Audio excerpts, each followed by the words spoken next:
Hi, this is Heather Derome from heatherderome.ca and from the Sonatas and Partitas.com. As part of the reissuing of our book into 6 separate volumes, we're also reissuing some of the older videos.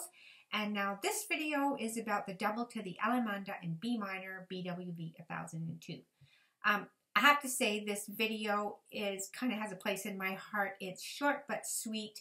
It really brings back some old happy memories to me. So I hope you enjoy it.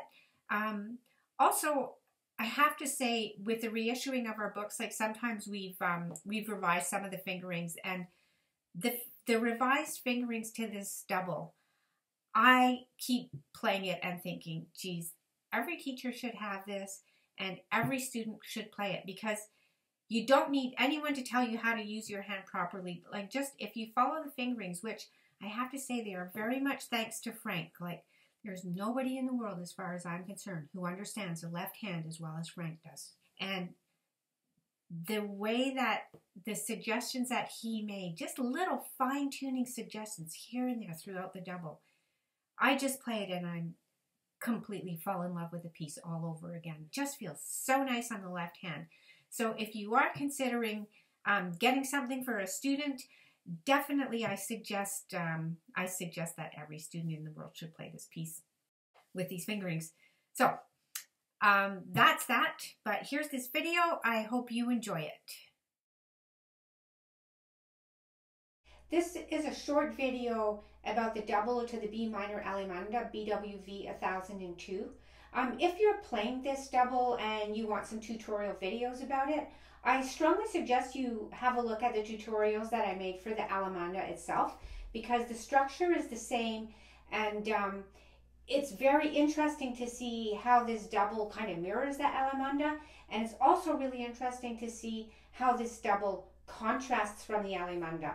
So if you have a look at those videos, that'll give you a real context to understand it from. But one thing I want to just address here is that I did discuss in the other videos how, the other videos about the Allemanda, about how, like in all the sonatas and partitas, the work as a whole, Bach opens it with a sonata, and that's based on church music, it's based on vocal music, and then there's the first partita, and that starts off like a French overture, which is, you know, sort of like the epitome of where you would find dance music in the French court, where there's pomp and ceremony, and you know, everything is just like rich and royal, and the French overture and that Allemanda just really embody that. And the double, on the other hand, even though it's an actual, like, harmonically, melodically, the bass line, that's all extremely closely mirrored to the Allemanda itself, the actual kind of feel for it is, like, you could say the Allemanda is a ballroom dance and the double is a barn dance. And the way Bach does this is with the bowing, because it's like he's got 2 notes on a down bow, 2 notes on an up bow, and that strongly suggests like the playing of inégales. So it's like da da da da, always like that the whole way through, except for a few places where I think technically it wouldn't work to do that bowing. So he's got like 3 notes in the same bow direction. So you could think about that when you're playing it.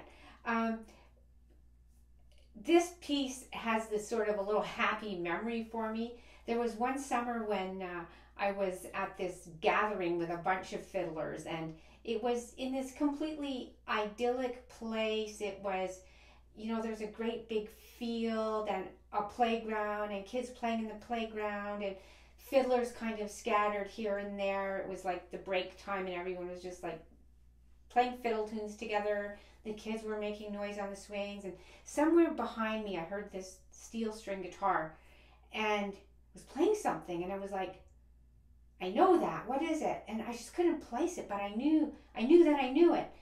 And then I realized, oh my gosh, it's that double that I've had been actually working on that really intensely. And it just sounded so different on that guitar that I couldn't place it at first. But the way he was playing it, like he was doing it all with a flat pick, which amazed me. I don't think I could ever pull that off. And he was just sitting there. He was so chill. Like, this was like the fiddler's world, and he was just playing this stuff that he probably played on his violin.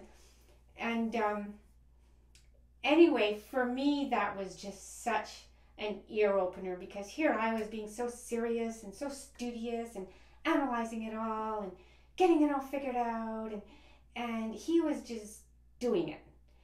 And I just think that so encapsulates the feel of the double, and especially the feel of the double in contrast to the Allemanda. So I wanted to share that on this video. Another little practice tip that I found helpful and really fun is if you record the Allemanda, play the double along with the recording. It does open your ears to how both pieces work together, and then you can play the double and do the Allemanda along with it.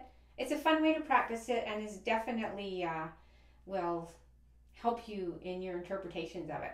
So I hope you found this helpful. As always, let us know what you think at sonatasandpartitas.com. So I hope you found this helpful. If you'd like to find out when more videos are available, you can subscribe to the channel, turn on your notifications. If you'd like to buy copies of the scores, either the full book with all the sonatas and partitas or the individual volumes, they're available at our publisher, Les Partitas, and also at our website. And as always, let us know what you think at sonatasandpartitas.com.